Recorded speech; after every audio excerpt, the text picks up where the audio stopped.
Empu Nala dikenal sebagai salah satu tokoh di kerajaan Majapahit bertangan dingin dan kepintarannya.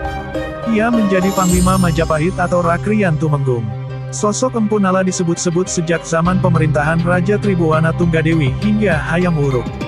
Empu Nala berhasil membangun ratusan kapal tangguh dan pasukan gagah berani untuk melaksanakan misi menaklukkan Nusantara sesuai Sumpah Palapa Mahapati Gajah Mada.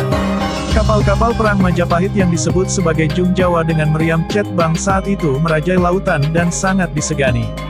Ketangguhan Empu Nala memimpin angkatan perang Majapahit tercatat dalam Kakawin Negara Kertagama, Prasasti Prapancasarapura, Prasasti Batur, Prasasti Bendosari, Prasasti Palungan dan Prasasti Sekar.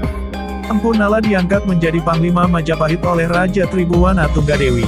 Sosok yang juga terkenal sebagai Laksamana Nala ini sering berada di Pelabuhan Ujung Galuh, Pelabuhan Tanjung Perak Surabaya, yang saat itu merupakan pangkalan Angkatan Laut Kerajaan Majapahit. Keinginannya memperkuat armada perang Majapahit terwujud setelah Empu Nala berusaha membongkar rahasia konstruksi kapal perang peninggalan tentara Mongol.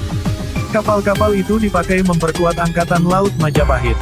Dia menemukan bahwa konstruksi badan kapal laut tentara Mongol yang gemuk menjadi titik kelemahan karena membuat sistem navigasi kapal sulit dikendalikan.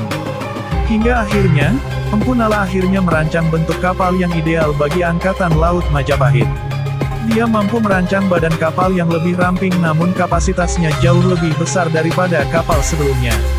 Kapal temuan inilah yang disebut Jung Jawa. Kapal hasil desain Empu Nala tersebut, mampu menampung ratusan prajurit Angkatan Laut Kerajaan Majapahit, beserta perbekalan untuk hidup selama 1 tahun di tengah lautan, dapat untuk mengangkut puluhan ribu